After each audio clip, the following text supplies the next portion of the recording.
por favor. Supóngase que solamente hay, vamos a ponerlo en dólares para que sea más lindo, $100, ¿no? Entonces, toda la oferta monetaria que hay son $100, no hay más dinero. Entonces, a mí se me ocurre crear el banco de Furun. Y ustedes vienen y me depositan ese dinero en el banco. Perfecto, entonces en ese caso, yo al tener todo el dinero dentro del banco, se podría decir que la oferta monetaria sería cero, porque no hay dinero circulando, porque en ese caso mis reservas serían del 100%, que es el dinero que yo tengo atesorado. Ahora, supongamos que el banco de Furun dice, bueno, vamos a prestar un poco este dinero que tenemos, ¿no? A dar la posibilidad de guardar un porcentaje de reserva por si la gente quiere venir a solicitar el dinero que depositó, pero otro porcentaje lo podemos prestar. Entonces vamos a hacer una cosa, vamos a guardarnos un 10% de reserva, vamos a prestar el otro 90% y vamos a dar la posibilidad a la gente de que pueda adquirir algún bien que quiera o emprender un negocio o lo que fuere que le vaya a dar como utilidad a ese dinero. Ahora, ¿cómo tenemos el panorama hasta ahora? Tenemos que se depositaron 100, que el banco con esos 100 se quedó 10 para reserva y otro 90 lo tira a préstamo. Entonces, en realidad, ¿cuánto dinero tenemos de momento? Y seguimos teniendo 100. ¿Pero qué hizo el banco? En ese caso, al dar la posibilidad de prestar 90, la gente que supongamos fue a pedir un préstamo ya contaba con los 100 que tenía dentro del banco, sin pensar que el banco utiliza su mismo dinero para prestarlo. ¿Me siguen hasta acá? Entonces, la cuestión es la siguiente. Supongamos que de esos 100, del cual el banco presta 90, y se reserva el 10%, es decir, 10, supongamos que voy yo o va alguno de ustedes y dicen, bueno, yo me quiero abrir también un banco, supongamos el PP Bank, pero no cuento con 100, cuento con 90, que fue lo que yo pedí de préstamo. Entonces, ¿qué hago? Hago lo mismo, me guardo un 10%, que en este caso un 10% de 90 son 82.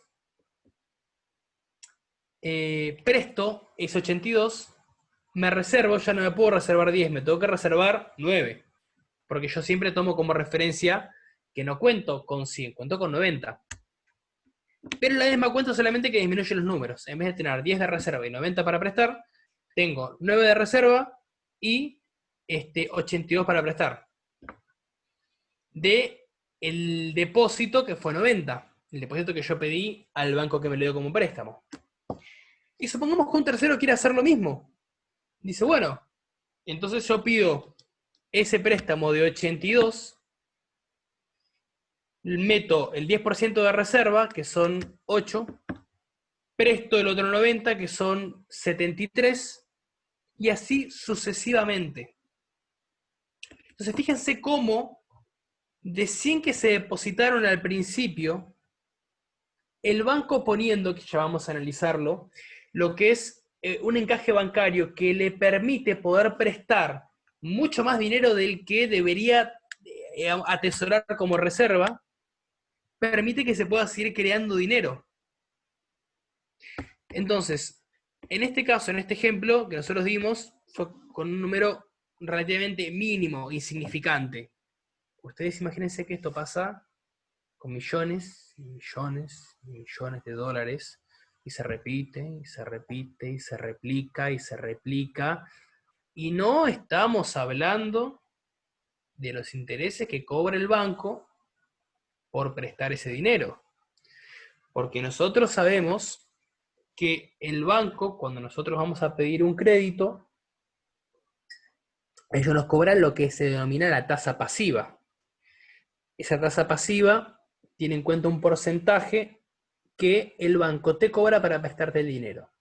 Pero cuando vos tenés que devolver ese préstamo que pediste, te lo cobran con una tasa activa, porque ellos están contando con que te están prestando dinero, el cual vas a devolver a futuro, y en eso tiene que tener obviamente una ganancia, y menos, más el banco, olvídate. El banco siempre va a tener ganancia. Vamos a poner un ejemplo más simple para que se entienda. Supongamos que yo tengo 100 y vienen ustedes y me dicen yo les puedo prestar 100. Perfecto, pero el año que viene me tenés que dar 106. Ahora, supongamos que de acá a un año hubo una inflación del 6%. Entonces, ¿qué pasó acá? Tenemos que hubo una variación del interés nominal del 6%, pero una real que para mí fue de cero. Si yo prácticamente de ese préstamo no obtuve ninguna ganancia. ¿Por qué? Porque si yo la presté a un interés del 6 y efectivamente hubo un aumento de los precios, no quiero decir inflación para no meternos en un tema que es mucho más enroscado que yo lo vamos a analizar después. Tuvimos una inflación del 6%, en ese caso mi interés real fue cero, porque en ese caso yo no tuve ningún tipo de variación. Ahora, fíjense que en este caso, de como lo estamos analizando, de la forma en que el dinero crea bancos, ¿cómo la tengo con eso?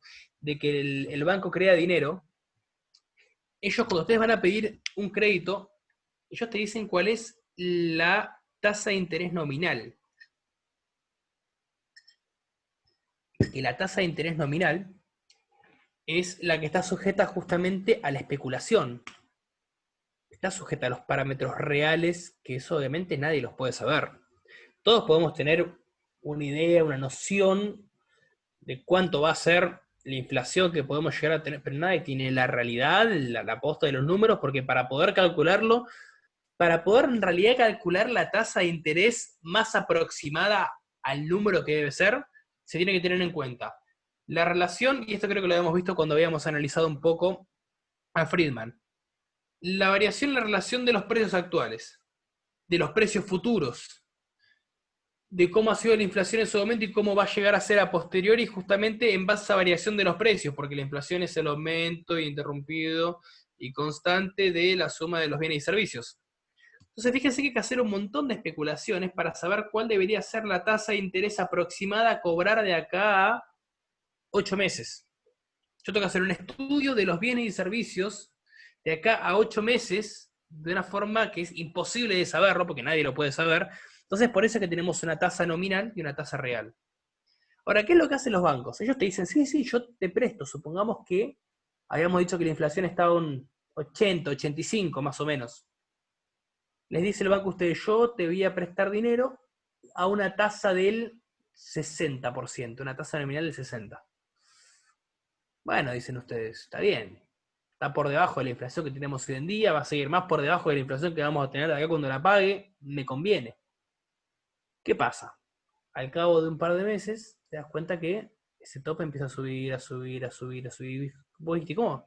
¿No era que la tasa me había dicho que era un 60 nominal? Sí, sí, pero nominal no significa costo financiero total, que esa es la real. Y como los bancos no saben cuál es la real, porque ya vemos que nadie puede saber cuál es la real, ¿qué pasa? Te tiran un precio donde ellos nunca pueden llegar a perder. El otro día hablando con un colega que trabaja en el banco francés, nos decía que el costo financiero total que estaban cobrando los bancos hace 2 meses atrás, ahora no lo charré con él para preguntarle, pero era de un 145%. Es el costo financiero total que estaban cobrando los bancos cuando iban a pedir un préstamo. Más vale que ellos no les van a decir eso, pero ni de casualidad. ¿Qué les van a decir? No, no, no. El interés nominal va a ser del 60. Bueno, que igualmente es alto, pero está por debajo del nivel de inflación. Minga que va a estar por debajo del nivel de inflación. Y así como terminan abrochando un montón. Entonces, en todo el análisis que nosotros venimos haciendo de cuánto se deposita, cuánto los bancos se atesoran como reserva, cuánto van a prestar, y al que presta conjuntamente repite esa fórmula y repite y se vuelve a suscitar esta operación de manera casi infinita, les diría yo, tienen que tener en cuenta, además de todo eso, cuál es la tasa de interés que van a estar cobrando los bancos. Porque fíjense que en Estados Unidos la tasa de interés, si no me equivoco, oscilaba alrededor del 5%, la tasa activa con la que cobran los bancos. Y con el doctor Fronderer en uno de los viajes tuvimos la posibilidad de y él habló con uno de los gerentes del Bank of America y le preguntó de curiosidad, discúlpeme, ¿cuánto es la tasa que están cobrando acá en Estados Unidos? Más o menos para ubicarnos en contexto, año 2010, más o menos, 2012. Y después de lo que pasó con el tema de sí, porque fue después de la crisis del 2009, la crisis de la burbuja inmobiliaria. Ahora, la verdad que para los que no son ciudadanos norteamericanos, estamos cobrando una tasa aproximadamente del 4%. Y ahí el DOC empezó a ver 4%, y un 4 mensual a los 12 meses. No, no, no, no, no. 4% anual, le dice. ¿Cómo un 4% anual? ¿Sí? Y en eso agarre el doc, le dice al tipo, ¿usted sabe cuánto cobran los bancos en Argentina por la tasa de interés? ¿Cuál es el promedio? No, le dice el tipo. En ese momento creo que era, como yo les diga, un 40, un 50. El tipo se agarró la cabeza, el gerente de la Banco of America, y dicen, ¿qué negocio que hacen los bancos en Argentina? Por Dios. Y sí, si al margen de todo, de que tienen la posibilidad de multiplicar, como estuvimos viendo conjuntamente con los préstamos que hacen, encima sacan una diferencia del doble o el triple. ¿Por qué? Por esta tasa de interés que cobran. De esa es la forma en la que los bancos crean el dinero. Ahora, dentro de esta ecuación, ¿cuándo podemos decir que se destruye el dinero? Bueno, cuando las personas van a pagar esos préstamos y retirar los depósitos efectuados. En ese caso, si no hubiera ningún interés aplicado al préstamo que realicen los bancos, se supone que en este circuito de operaciones debería quedar toda la normalidad y la oferta monetaria resguardada o limitada en base a el dinero que hay disponible. Porque como ustedes saben, y se los repito porque es importante que lo tengan en cuenta, cuando hablamos de oferta monetaria es la cantidad de dinero que hay disponible. Ahora, si el banco atesora todo ese dinero, la reserva monetaria va a ser cero o nula, porque justamente el banco la va a tener en reserva. Bien, vamos a volver a compartir pantalla y vamos a seguir con el Word.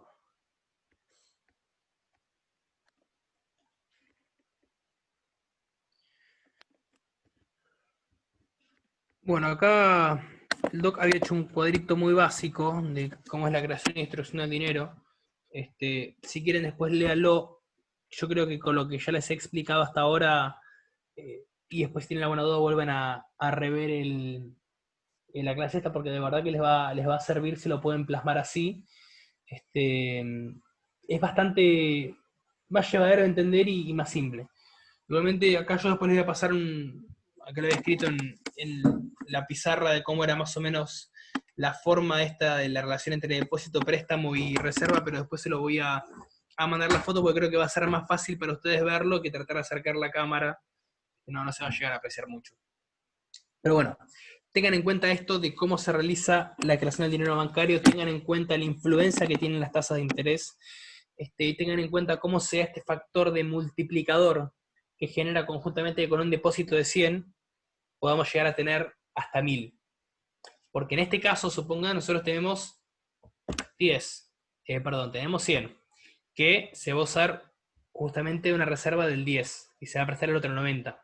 Claro, llega un momento que eso ya no va a poder seguir siendo, porque va a ser prácticamente nulo. Convengamos que si el 10% de 100 es 90, el 10% de 90 es 82, el 10% de 82 es 73, el 10% de 73, si no me equivoco, es 64, de andar por ahí. Entonces, cada vez se va disminuyendo, se va disminuyendo, se va disminuyendo, va a llegar a un punto en que va a ser cero.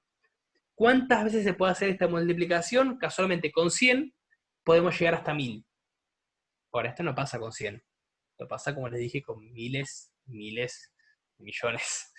Fíjense que acá Mankiw establece este tipo de relación que yo les vengo explicando y justamente dice eso. O sea, la oferta total de dinero conjuntamente con el depósito original de 100 puede llegar a 1000. Después les voy a mandar la foto para que lo vean. Es muy interesante. Bien, acá justamente tenemos la diferencia entre oferta de dinero y demanda de dinero. La oferta de dinero es la suma de todo el dinero poseído por toda la sociedad, lo que estuvimos viendo recién, y la demanda es la cantidad que el público requiere o quiere mantener en efectivo, en el bolsillo. Entonces es el dinero que se encuentra en circulación. La oferta de dinero es todo el dinero que hay, y la demanda es lo que está en circulación. Bien, teoría cuantitativa del dinero, esto lo vamos a desplazar un poco porque ustedes ya la han visto cuando analizamos la teoría de Friedman, que en realidad es de Irving Fisher. Yo no lo quise complicar con otro economista más, pero recuerden que M por B es igual a P por T o I por T, que era justamente la cantidad o el ingreso de dinero que había, la cantidad de dinero multiplicado por la velocidad. Esto era igual a el aumento de los precios y la producción. Esto era lo que se denomina la teoría cuantitativa del dinero. Y acá el doc la explica, pero más que nada un poco canalizado a la parte de Keynes. No los quiero meter en la discusión de cómo era la teoría cuantitativa para Keynes, cómo era la teoría cuantitativa para los monetaristas, qué disentían unos con los otros. Esto, que particularmente estos son los temas que voy a preguntar yo. Si me explica la teoría cuantitativa del dinero de Friedman, que eso también lo pueden obviamente repasar de la primera parte, yo me considero más que contento. Igualmente, si quieren, le pegamos una leída. Acá dice: lo normal es que el dinero se gaste. Puedo saber que se desea atesorar, guardar y no consumir. En ese caso, los precios deberían bajar a la misma proporción que el dinero retenido. Si se desea desatesorar, gastar lo ahorrado, entonces los precios de los bienes deben subir a la misma proporción del efectivizado. Es básicamente lo mismo que dice la teoría cuantitativa, pero no explicado en fórmula, sino que explicado en forma más llana. Bien. Vamos a entrar un poquito en tema de lo que es política monetaria y Banco Central de la República Argentina. Vamos a ver si podemos llegar a terminar con esto. No creo, pero bueno, vamos a avanzar lo que más podamos, si no seguimos el próximo miércoles con este tema. Lo importante que quería yo es que les quede claro bien cuál era la finalidad de la economía monetaria, las funciones, las características, las clases de dinero, cómo el banco crea dinero, ahí lo dejé bien, y meterlos un poquito en contexto, porque ahora vamos a analizar la carta orgánica del Banco Central. Bien. Concepto entonces de política económica monetaria consiste en la acción o inacción del Estado para cambiar la cantidad, disponibilidad y costo del dinero. Nosotros sabemos que eso en realidad es una de las funciones que tiene que corresponder al Congreso. Sin embargo, tenemos una especie de delegación legislativa, por decirlo de algún modo sutil, donde gran parte de las funciones de nuestros organismos de control se han delegado en otras instituciones u otras autoridades. Entonces, ¿qué fue lo que pasa acá? Si analizamos, ustedes ya lo saben, obviamente, el artículo 75, inciso 6, dice justamente, corresponde al Congreso establecer y reglamentar un banco federal. El artículo 11 hace referencia a hacer sellar la moneda. El artículo 18, proveerlo conducente a la prosperidad del país. El 19, como ustedes ya lo saben, la cláusula del progreso. Si no lo saben, no pudieron haber llegado hasta acá. Cuando habla de la protección del valor de la moneda. Entonces, todo este tipo de cuestiones hacen a lo que es la política económica. Eso ténganlo en cuenta porque tranquilamente podría ser una pregunta. Mencionen 4 o 5 disposiciones que apunten a la política económica monetaria. Entonces ahí ustedes tienen que decirme, dentro de los 75, qué incisos hablan.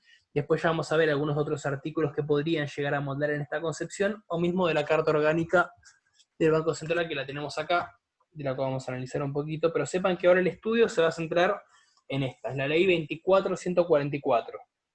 Se las dejo por si quieren después googlearla. Ahora vamos a empezar a hablar un poquito de esta ley. Bien, dijimos artículo 75, inciso 6, inciso 11, inciso 18, inciso 19. Acá también tenemos conjuntamente, y como artículo también de la Constitución Nacional, el 126, que dice que las provincias no pueden acuñar moneda ni establecer bancos con facultad de emitir billetes sin autorización del Congreso. ¿Por qué? Porque esta facultad indelegable es solamente del Banco Central. El Banco Central es el único que puede emitir billetes. Bien. Dentro de los organismos de control tenemos al Ministerio de Economía y al Banco Central de la República Argentina. Son los dos organismos de la aplicación que se encargan de regular todo lo tendiente a el estudio de la política económica conjuntamente con las disposiciones y con las ordenanzas que esto conlleva. Banco Central de la República Argentina, bueno, acá el doc cuenta una historia fabulosa de cómo se creó la carta orgánica, cómo fue que nace. Yo no quiero entrar mucho en detalle con ello para no desviarlo de del asunto, pero básicamente sepan que fue creada en 1935, que lo organizaba como una sociedad anónima privada con un directorio integrado por 14 miembros, de los cuales el Banco Nación y los de las provincias solo tenían 3 representantes, y los otros 11 pertenecían a bancos privados argentinos y extranjeros. Entonces el Banco Central se crea en 1935. Esta carta orgánica, obviamente, no es la que estaba adaptada en ese momento, esta es del 92, si no me equivoco, sí, de 1992, modificada por otra ley que es la 1439, que ya la vamos a estudiar también, que es justamente la denominada Carta Orgánica del Banco Central. Una de las fundamentales y de las principales características que tiene es la autarquía. Vamos a empezar a analizar y a leer los artículos. El artículo primero nos habla de cuál es la característica principal de este órgano. Y dice: el Banco Central de la República Argentina es una entidad autárquica del Estado Nacional, regida por las disposiciones de la presente Carta Orgánica y las demás normas legales concordantes. El Estado Nacional garantiza las obligaciones asumidas por el Banco. Salvo expresas disposiciones en contrario establecidas por ley, no serán de aplicación al Banco las normas, cualquiera sea su naturaleza, que con alcance general hayan sido dictadas o se dicten para organismos de la Administración Pública Nacional, de las cuales resulten limitaciones a la capacidad o facultades que le reconoce esta Carta Orgánica. Entonces, como primera atribución fundamental del Banco Central, es que está dotado de autarquía financiera. Esa autarquía justamente permite que pueda disponer de ciertas facultades en las que no se puede regular sobre la decisión de este, justamente porque es un órgano autárquico. Bien, vamos a ver cuál es la finalidad. Promover la estabilidad económica, la estabilidad financiera, el empleo y el desarrollo económico con equidad social. Fíjense qué parecido que es este artículo a la cláusula del progreso, ¿no? Estabilidad monetaria, vamos a leerlo.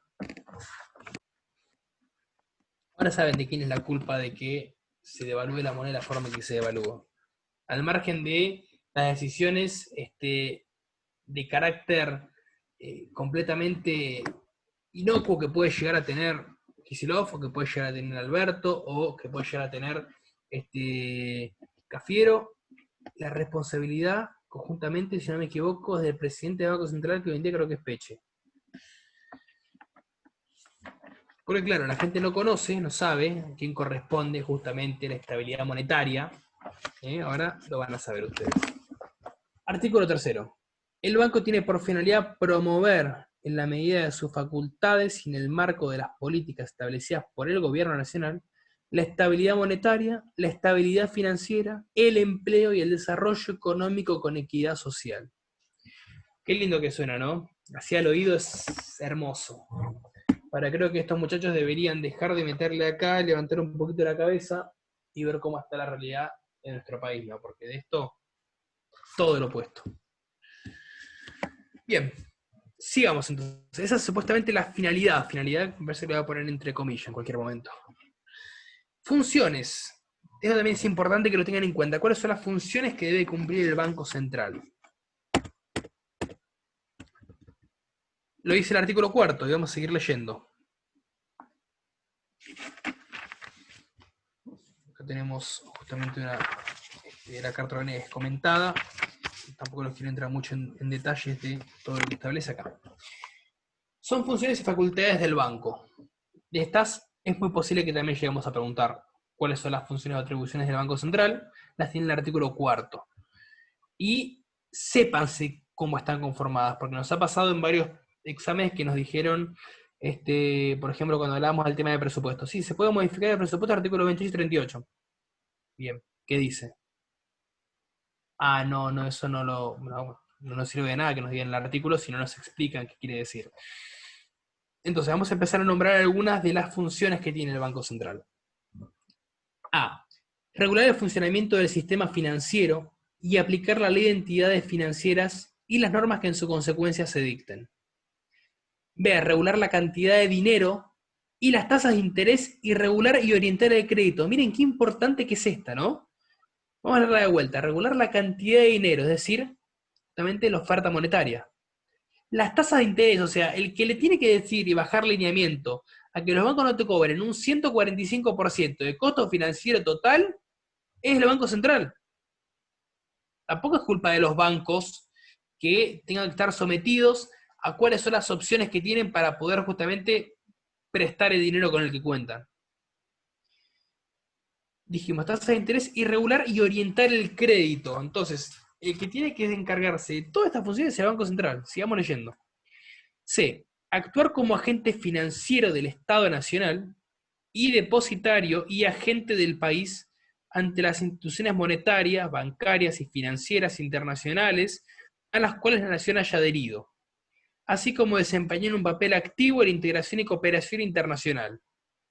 O sea, si bien la bombita, en caso de que no lleguemos a algún acuerdo o lleguemos a buen puerto con el querido FMI, sabemos que la bombita le debe explotar primero al Banco Central, que indefectiblemente nos va a explotar a todos nosotros, ¿no? Pero ya vemos a quién corresponde funcionar como agente financiero en base a las cuestiones vinculadas con los agentes del país y con entidades financieras internacionales.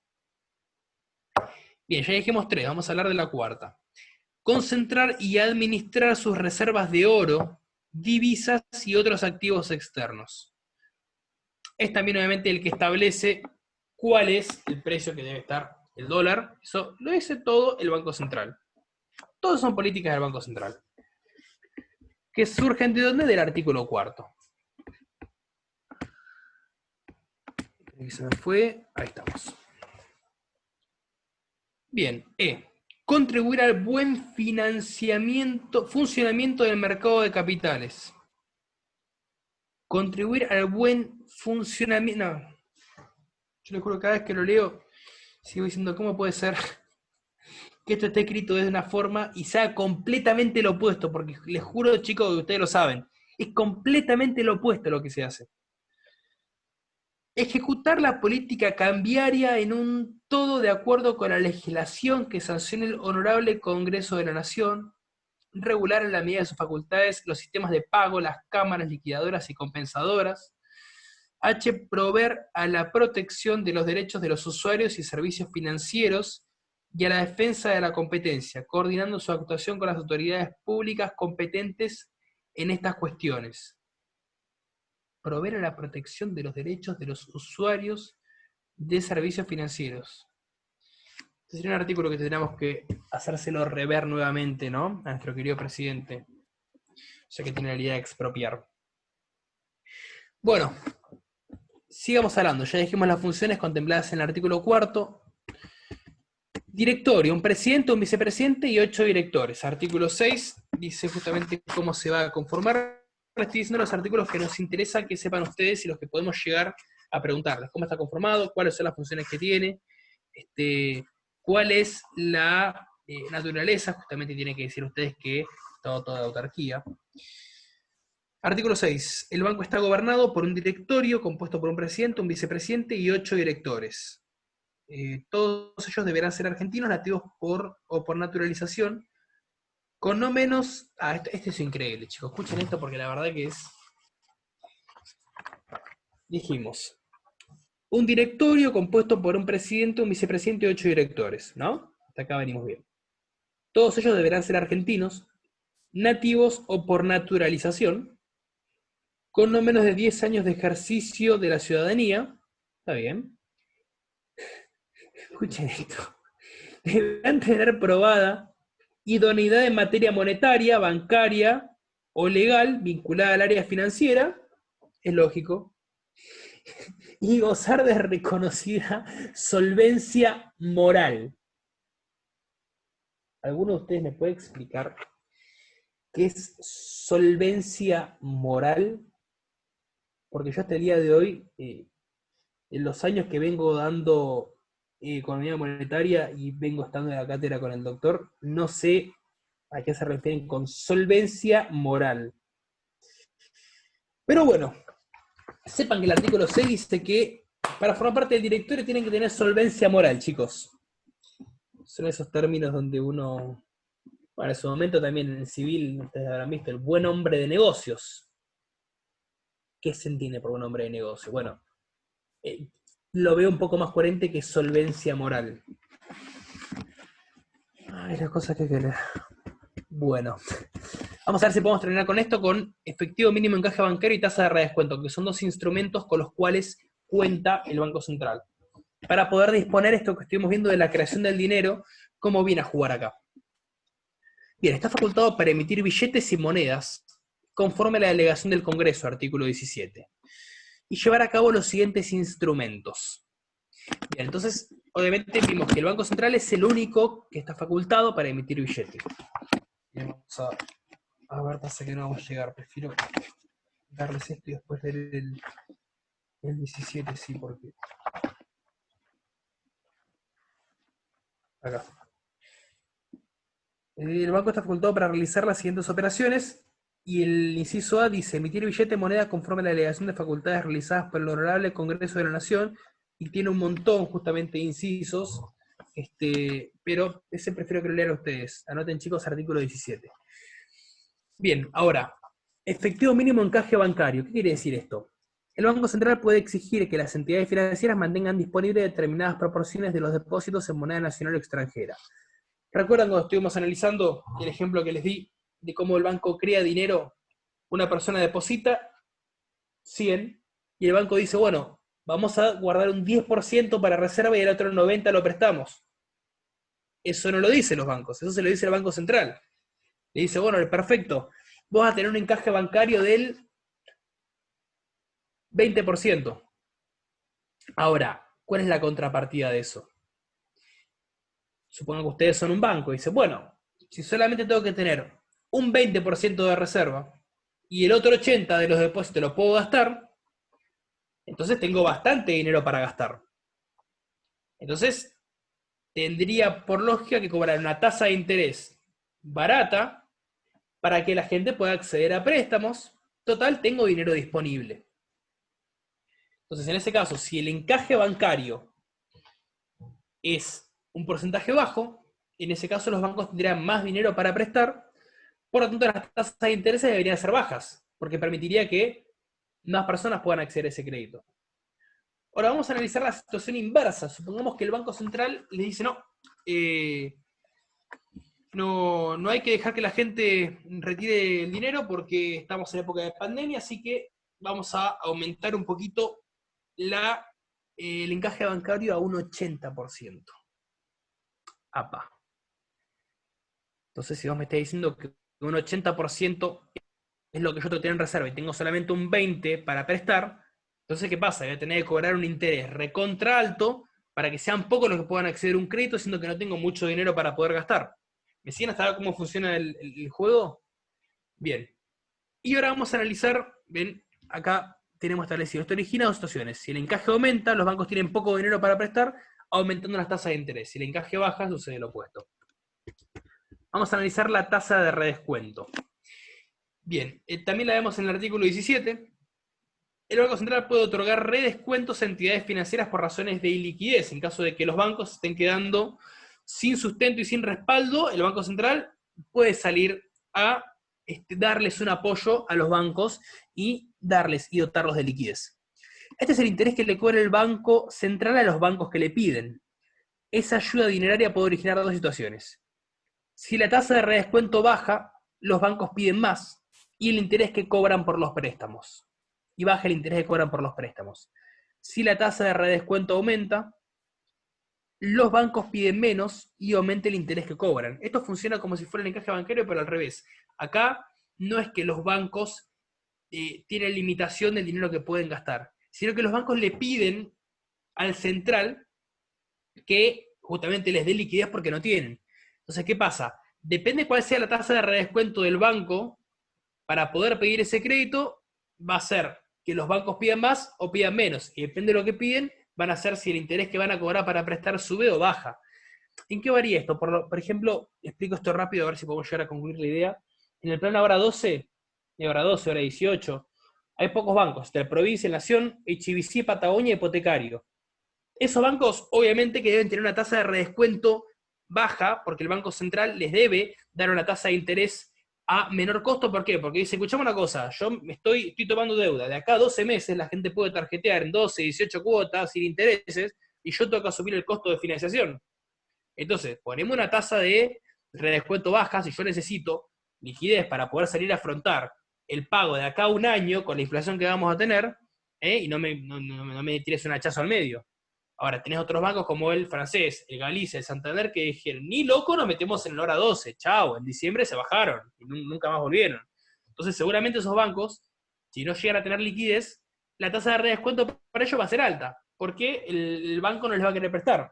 Si justamente va a querer utilizar eso para aquellos bancos por los cuales sí se puede llegar a utilizar o dotar de algún crédito financiero que les dé una mano. Bueno, no llegamos a analizar operaciones de mercado abierto. Es cortito, el Banco Central puede comprar y vender precios de mercados, títulos públicos, son los bonos que puede llegar a acceder el banco. Bonos, créditos, títulos. Bueno, chicos, esto es todo. Vamos a seguir el próximo miércoles. Cualquier duda que tengan me escriben. Ya saben, espero que les haya sido de fácil y utilidad la clase. Y nos vemos el próximo miércoles. Adiós.